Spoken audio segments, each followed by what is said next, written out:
This podcast is certified fresh. Freshmediaworks.com. Welcome to the Montgomery ISD Athletics Show, where each week we share conversations about everything that makes MISD athletics so great. Montgomery ISD, in partnership with families and community, will graduate all students with the knowledge, skills, and leadership necessary to thrive as productive and responsible citizens. Athletics play a vital role in student success, promoting physical and mental well-being while developing essential life skills like teamwork, leadership, and resilience that benefit students far beyond high school. The Montgomery ISD Coaches Show is fueled by EAG Automotive, East Texas's MVP since 1977. With 8 locations and a winning lineup of new and pre-owned rides, they bring the heat with hometown hustle and high-performance service. EAG Automotive, where East Texas drives to win. With 60,000 fiber route miles across 20 states, we deliver reliable solutions. We prioritize customer service to build better relationships and a better Texas. Consolidated Communications. Let's build a better network.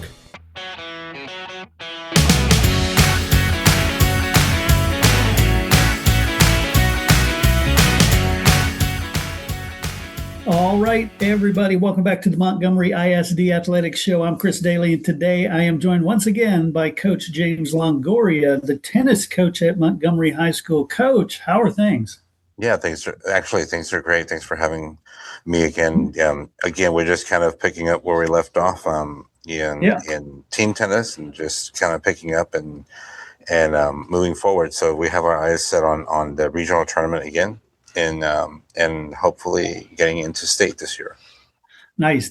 Well, let's recap team tennis a little bit for people who maybe have not followed it since we spoke last. How did team tennis turn out? So we were just working with those micro goals, just kind of making sure that we can just kind of add to the success that we had last year, and so we did. So we got into the first round playoffs. We took on Kingwood Park again. That was kind of expected that they would come out, and we came out, and again we barely missed it again. We had a couple of injuries that actually we experienced during that match, and so Kingwood Park prevailed. But again, we took all of that. We took the success that we had getting there, and we had to change a couple of things from last year, since we did have a couple of seniors that were missing. And so we kind of changed the lineup a little bit, and we felt pretty good about it. And barring those injuries, I think we could have moved into the next round. But we feel pretty good about it, and we just took we took all of the positives that we had during the fall, and said, well, let's just move those into spring. And so now we're looking into the spring season and having a lot of success. Nice. And you talk about some of the positives that happened in team tennis. Pull out some of the positives, maybe surprises, or just some kids who really stood up and did what you wanted them to do. Yeah, actually, I think there wasn't so many surprises as much as there was just like expected advancements, expected achievements. Our mixed doubles team, Ansley Bull and Carter Cutright, did really well, and we expected that. We expected Ansley to build over the year from last year, and Carter as well. And he's a senior now, so he's one of our leaders. Of course, Kendall Hyde and Madeline Thompson, one of our girls doubles teams, they did really well too. So and they're juniors this year, so we'll have them again next year. And so yeah, those are all just kind of Sam Kotinik and Reese Finch. They were very successful in their singles matches. Sam unfortunately had to retire with an ankle injury, but yeah, all of them, everybody just built upon what they were doing last year. And what's nice about it is that they're juniors, so they're coming back again next year. Of course, Chloe Smith and Riley Ruff are the seniors that are that barely missed state last spring. So we are looking to just kind of get back into the district tournament and head into regionals and then possibly move into state. We'll see how that goes. Nice. And if you could, let's talk about the single season and how that differs, in terms of tournaments or schedules or districts or who advances. Kind of give us the overview. Yeah, well, what we do is basically we try to we get into the invitational tournaments and we try to compete with a lot of the 6A teams, especially with some of the history that I've had with the 6A teams when I was coaching at Klein Collins. So taking the Montgomery team, even though we're 5A, taking them into a tournament where we're going to see Clements, we're going to see Ridgepoint, we're going to see Kingwood, Atascocita. It's good for those kids because they can play almost without any kind of pressure because they'll never see those kids. They'll never, none of the, it won't even affect, it won't affect rankings. It won't affect any kind of seeding. The only thing that it will affect is that if they are successful in those tournaments. So for instance, Chloe Smith and Riley Ruff won the Missouri City tournament in January. So that tournament featured, they beat a Clements team, they beat a Ridgepoint team. And so those 6A teams, those wins are good when it comes to the district tournament. And for us, because what happens is when they go through seeding, we have a seeding meeting. And so College Station may have met that same Clements team, and if they didn't do well, or if maybe they lost and we won, so that's kind of like some kudo points for us, so that when it comes to seeding, we get seeded well. But really, ultimately, it just helps the kids play a little bit more free, have a and not have anything on lying on on the court there. If they take on Oak Ridge, and if they lose to Oak Ridge, okay, well, they lost Oak Ridge. It's a 6A team. But if they beat Oak Ridge, and then it's okay. Well, they took the the win and kind of took the data from there and say like, hey, well, how could we do better? How could we advance on that? How could we build on it? So it's really good. So we've had both of our doubles teams actually. Riley Ruff and Chloe Smith won the Missouri City tournament on January 15th, and then on January 30th, the Atascocita Kingwood, it's called the Kim Enickson tournament. We had our other girls doubles team, Madeline Thompson and Kendall Hyde, win their division in that tournament, which was good because again, like they beat Oak Ridge, they beat an Atascocita team, so those are good wins for them. Excellent. And call out, I guess, some of the players. You've mentioned a few of them, but break it down by what they're playing, whether they're playing true singles or they're playing doubles team, right. On both sides. Call out some of the players.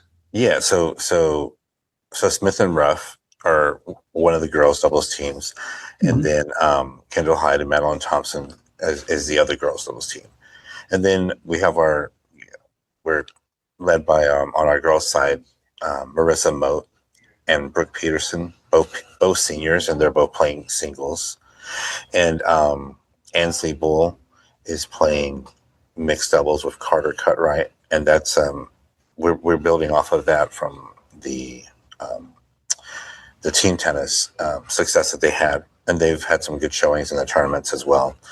And then on our boys' side, we have Luke Chang and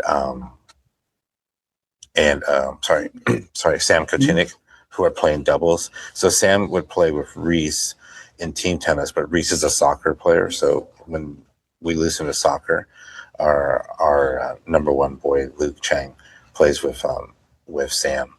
Then our other doubles team is comprised of two seniors as well, Elson Chan and Matthias Saavedra, who have had some success as well in these recent tournaments. And then our two singles, is led by one of our seniors, Wyatt Lilly, and then our sophomore who did really well last year and is continuing his success, and that's Cody Stump. So he'll be playing in our singles. Excellent. And so, talk to me about how district is played out and how you seed for postseason and stuff like that. Yeah, so basically what happens is all the teams in the district enter into the district tournament with 2 entries for each division. So what will happen is we get into a meeting and before the district tournament. And so A&M Consolidated, College Station, Lake Creek, Montgomery, Brenham, Huntsville, and then Brian Rudder, we all get into a meeting, and then we just present the teams that we think should be seeded 1 through 4. And most of the times we kind of know each other. We know that College Station, we know that the Lee sisters are going to be either a 1 or 2 seed because they've been very successful. They were successful during district, and in some of the invitational tournaments, they've been very successful. But of course, when Riley and Chloe played them in team tennis, it was very tight. So that's how we just go about it. We say like, okay, well, we lost to them, but we also beat this other team and they lost to that team. So yeah, it's just kind of it usually works out pretty good.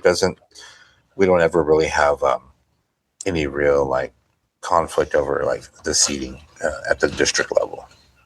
Got it. And I assume, seeding's pretty standard, like seeding in other tournaments. There's an advantage to being seeded higher. Yeah, there is. What'll happen is when they do the first seeds, then the rest is just kind of a draw. So, and of course, with the district tournament, we don't put the 2 teams from the same school in the same halves of the draws. So that way we don't see each other before the finals. So it could very well be that the 2 teams could meet up, but they would meet up in the finals. Right. I got you. And then talk about whether it's regions or state. Who determines is it the scores, or is it again the same thing where the coaches all get together and decide? Well, so the 2 winners out of the first and second place out of district then advance into the regional tournament. Got it. And then we do the same thing. We all get into a meeting before the regional tournament. Now, this one can get a little bit tricky, as it did last year. Last year, Chloe and Riley were the 2 seed. And there was some pushback because the Friendswood team was, I said 2 seed, I'm sorry. When they went up for the 2 seed, there was some pushback from the Friendswood team because the Friendswood team had said like, well, we played the Woodlands and College Station, this and that. And so that's kind of where there's a difference, is that if we don't have the same opponents, then it's kind of hard to say, well, who's the better team? And then at that point, it's just a matter of the eye test. So like some of the other coaches from the region, they will have seen the players and they're like, look, well, we know that they're at this certain level. So everybody then just kind of votes on it. So the good thing that happened this year was during team tennis season in fall, we made sure to play some of the other opponents within the region. So like Springwoods, Pflugerville Hendrickson, Pflugerville Weiss, Friendswood. So that way we have that match data going into regional meetings. Very cool. So, very cool. Yeah. And so, what should we look for this season from y'all? What do you consider, hey, this is a good season? Well, I think just, again, it's like I tell the kids, you may not always be able to rise to the occasion, but you can sink into your habits and sinking into the habits, good habits will surely present success. And I think that's what we've seen in the past. We've seen, like last year, Chloe and Riley and their in their quest to be district champs. They didn't go in with the mindset that every match was guaranteed. And when they went into those matches, they had a lot of 3-set matches where they split the sets, and it was decided by a third and final set. And it's those tough matches, I think, that we look for. And I even say sometimes we even strive, we strive to do better because of those matches. They actually probably bring the best out of them, because they know that they're up against it, and they know that the other team is talented. And I always tell the kids, you can't control, what happens on the other side of the net. You can only control what you do. And I think that's working through that allows them to understand that those matches are going to be tough, but the micro goals and meeting those small micro goals will build into some success. So we're fully confident that we can get through district and get into the regional tournament. And then from there, it's just a matter of just kind of putting your nose down and just getting into it and getting into some good battles there. And hopefully we can come out this year and get into state to take the top 3, the first top 3 out of the regionals. So we're hoping to be that, because last year we just missed it by 1 set. Yeah. Well, gosh, Coach Longoria, I want to thank you so much for sitting down with me. And now I am totally looking forward to following your tennis team and seeing how they do in spring play. It's going to be a good season. Yeah, we're fully excited, and especially with these recent tournaments that we've had, we're fairly excited for it, and we're hoping to have some success for sure. Sounds good. Take care, Coach. Yeah, thank you. You too.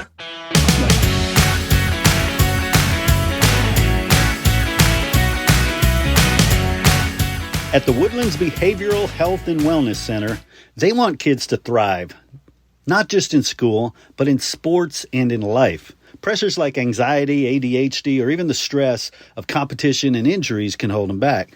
That's why their team offers specialized care, including sports psychology, to help kids manage performance pressure, bounce back from setbacks, and build confidence on and off the field.